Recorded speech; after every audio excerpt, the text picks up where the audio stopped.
Yo, yo, yo, yo, welcome. Let me make sure I hit live here on Instagram, which I love that StreamYard has the ability to do this now. And if y'all caught my last live stream, no, what happened to it? It's gone. It's gone. Oh, here we go. I'm gonna have to go back. I want this to stream to Instagram, and I just messed it up. Okay, I'm gonna end this, and I can't end it. I can't end it. Okay, I'm just gonna go for it. We gotta do Instagram later. Dang, that makes me mad. I'll figure out the tech issues.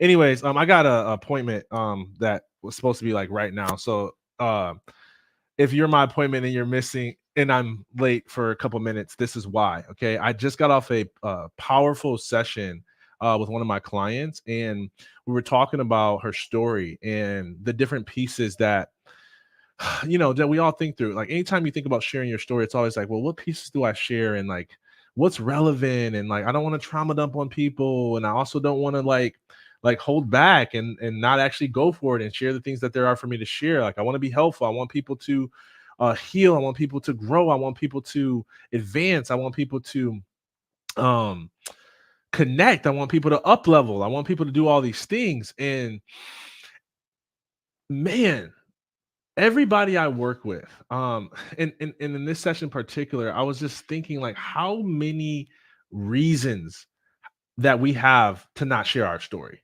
right? Like there's so many things that we can come up with of why certain things aren't important for us to share. Like there's any narrative that we can create.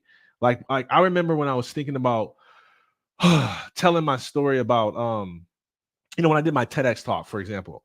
And I remember when I was thinking about like telling this story about being a black kid who's teased for talking and acting white. And I remember being like, man, that is like that's like I don't want people to think that I'm like stuck in my childhood trauma. I don't want people to think that like I still perceive myself in that paradigm. Like that's irrelevant. It has nothing to do with really like there's so many other stories I could tell. And I almost talked myself out of sharing a story that I should have talked myself into sharing. And sometimes, if we're not careful, we would talk ourselves out of something that we should talk ourselves into. And this time of year is one of those times where people are thinking about goals for 2024. They're thinking about, writing their books, speaking on stages. They're thinking about growing their influence. They're thinking about launching their businesses. They're thinking about revitalizing their health. They're thinking about doing these things. And a lot of times there's all these rationales that we have of why we should not do the thing.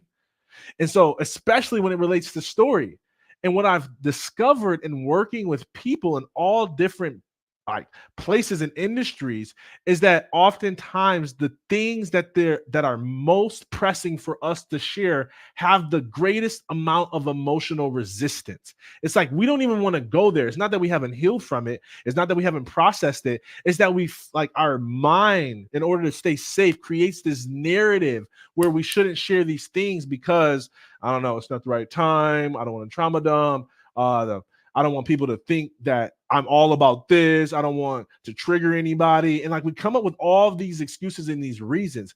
But hey, if you want to cut through the clutter, if you want to get to the root of the message that there is actually there for you to share, it requires you to get out of your own emotional wrestle with your story and get into where the people that you're called to reach are at.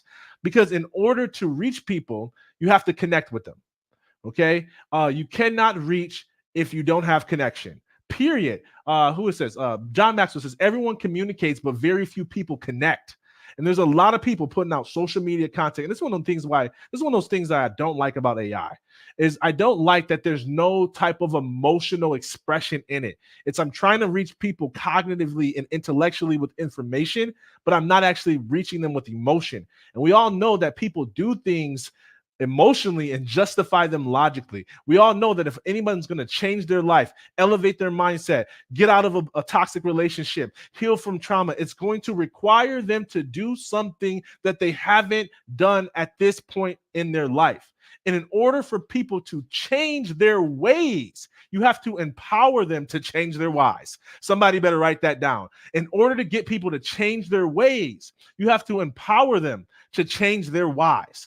Well, how do you get connected to what their whys is? How do you get connected to what the root of what's keeping them back from the thing that you say that they can have in their life and their relationships and their business and their families? Well, it's deeply connected to their emotions, but you cannot lead people where you are unwilling to go. Listen to me personally, publicly.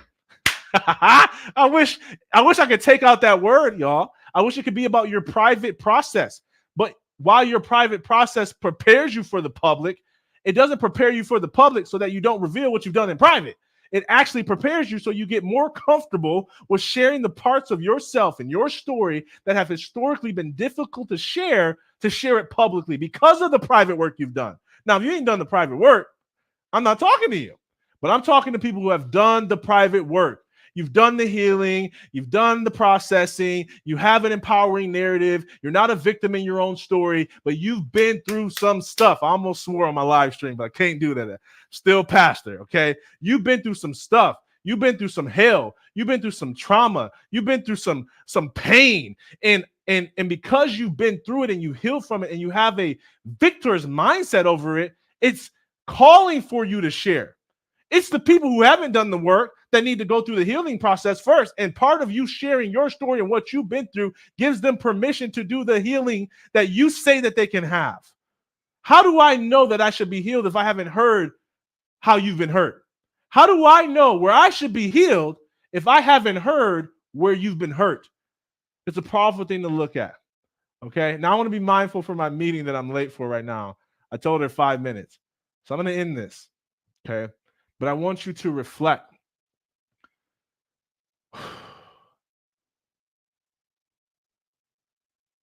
Could you be putting off to a new year? Could you be putting off to a future time stories that there are for you to share today because of a force of darkness in this world that doesn't want you to share where you've been hurt because they don't want other people to heal?